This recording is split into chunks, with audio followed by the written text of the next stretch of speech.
मेरा नाम है विवेक सेंगर। मैं क्लिनिकल न्यूट्रिशनिस्ट हूँ और हार्ट एंड डायबिटीज रिवर्सल मेरा एक्सपर्टीज है। रिवर्सल ध्यान दीजिएगा। तो यहाँ पे मैं आपको एक आर्टरीज का पूरा एक सिस्टम दिखा रहा हूँ कि देखिए, अभी यहाँ पे हम बात कर रहे थे केवल ब्लॉकेज की, अब हम उसके अंदर की बात कर रहे हैं। तो हम पूरी की पूरी आर्टीरियल जो पूरा हमारा जो जो धमनी है, जिसको हम आर्टरी कहते हैं, उसका पूरा स्ट्रक्चर समझते हैं। जो सबसे अंदरूनी परत थी क्या थी?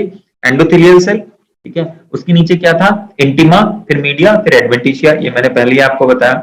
अब क्या होता है कि जो ये मीडिया लेयर है ये सबसे चौड़ी होती है और इसमें क्या होते हैं? स्मूथ मसल सेल्स होती है जो हमारी आर्टरी को इलास्टिसिटी प्रोवाइड करती है। ठीक है, इसके अलावा जो सबसे बाहरी लेयर है जिसको हम एडवेंटिशिया कहते हैं, इसमें क्या होता है? फाइब्रोब्लास्ट होते हैं। फाइब्रोब्लास्ट क्या होते हैं? एक स्ट्रक्चर प्रोवाइड करते हैं, पूरी की पूरी आर्टरी को एक स्ट्रक्चर प्रोवाइड करते हैं ताकि उसका पूरा का पूरा एक संरचना बना रहे। तो ये हमारी पूरी की पूरी आर्टरी का एरिया होता है। और जो ल्यूमेन होता है, ल्यूमेन होता है अंदर जितनी जगह है, मतलब जैसे कहते हैं ना सर्कल, सर्कल का एरिया कितना होता है? पाई आर स्क्वायर, है ना। तो अगर हम देखें कि टोटल कितना एरिया एक हमारी आर्टरी का है, तो पाई आर स्क्वायर जितनी उसकी रेडियस होगी, अब सभी जानते हैं, इतनी मैथ्स तो सभी ने पढ़ी है।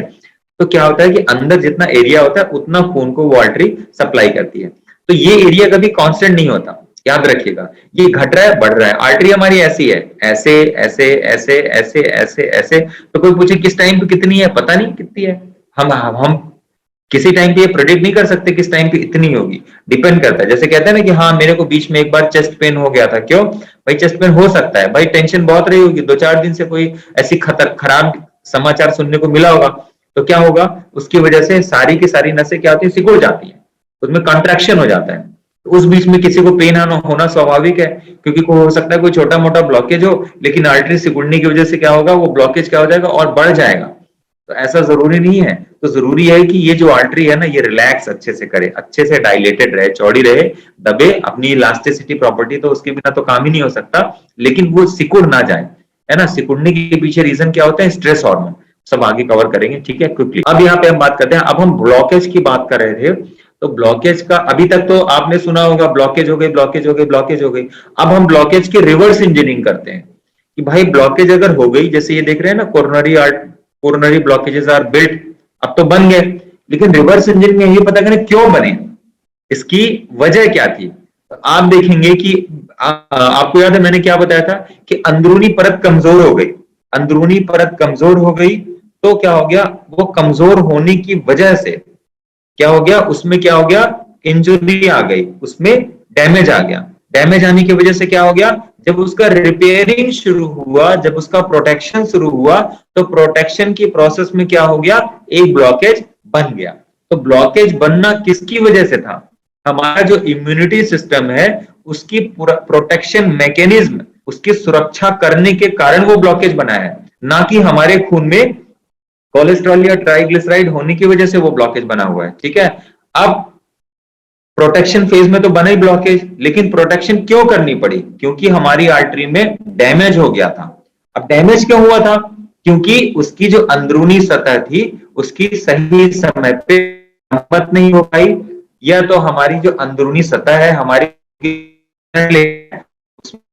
डैमेज करने वाले जो एलिमेंट्स थे, डैमेज करने वाले जो रेडिकल्स थे, चाहे वो हाइड्रोक्सी रेडिकल्स हो चाहे वो ऑक्सीजन रेडिकल्स हो, जब इनकी संख्या जरूरत से ज्यादा हो गई तो क्या हो गया?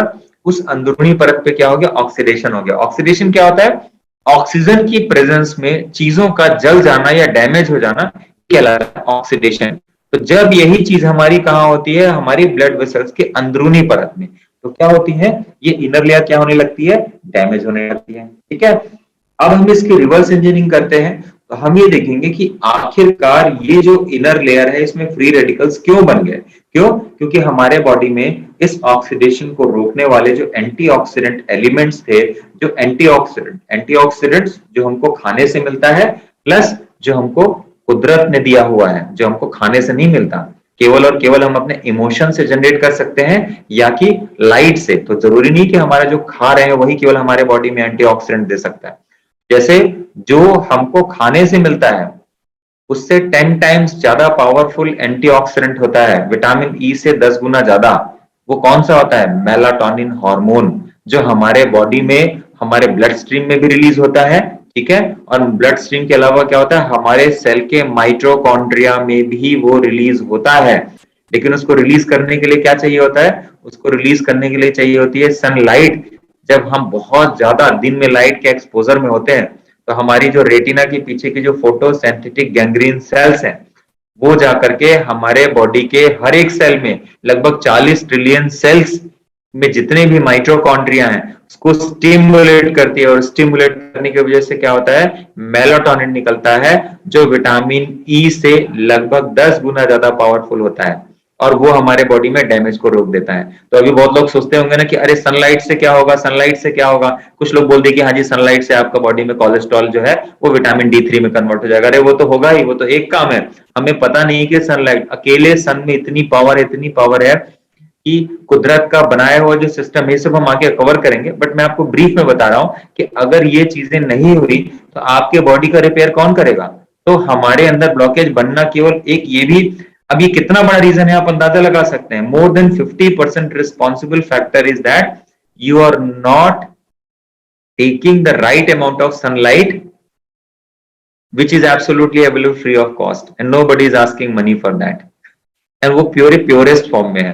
हवा खराब हो सकती है, पानी खराब हो सकता है, पर सनलाइट भी उतनी ही और उतनी ही शुद्ध रूप में मौजूद है जितनी आज से हजारों साल पहले थी। एनीवेज, तो ये सब चीजें अगर आपको पता होगी, इन सब चीजों को आप अपने जीवन में उतारना शुरू करेंगे तो जिसकी चीज के लिए आप हजारों लाखों रुपए खर्च किए जाते हैं वो सब फ्री में अवेलेबल है। एनीवेज, अब इसके पीछे अगर आप और रिवर्स इंजीनियरिंग करेंगे तो पता चलेगा हमारा जो सेडेंटरी लाइफस्टाइल है, हमारा जो फूड है, हमारी रूटीन है, हमारे लाइफ में जो इमोशनल बैलेंस है, इन सब चीजों में जब इरेगुलरिटी थी, इरेगुलरिटी की वजह से क्या हुआ कि हमारे शरीर में जो भी माइक्रो न्यूट्रिएंट्स थे, जो ठीक करने वाले एलिमेंट्स थे, वो मिल नहीं पाए तो हमारे बॉडी में ऑक्सीडेशन हो गया तो क्या हो गया, अंदरूनी परत कमजोर हो गई। अंदरूनी परत कमजोर हो गई तो उसको प्रोटेक्ट करने के लिए हमारे इम्यूनिटी सिस्टम ने अपना प्रोसेस एक्टिवेट किया, और वहां पे क्या हो गया, माइक्रोक्लॉट्स बन गए, और वो माइक्रोक्लॉट्स जब बन गए उसकी वजह से क्या हो गया, आर्टरीज हार्ड हो गई। तो ये पूरी की पूरी प्रोसेस है।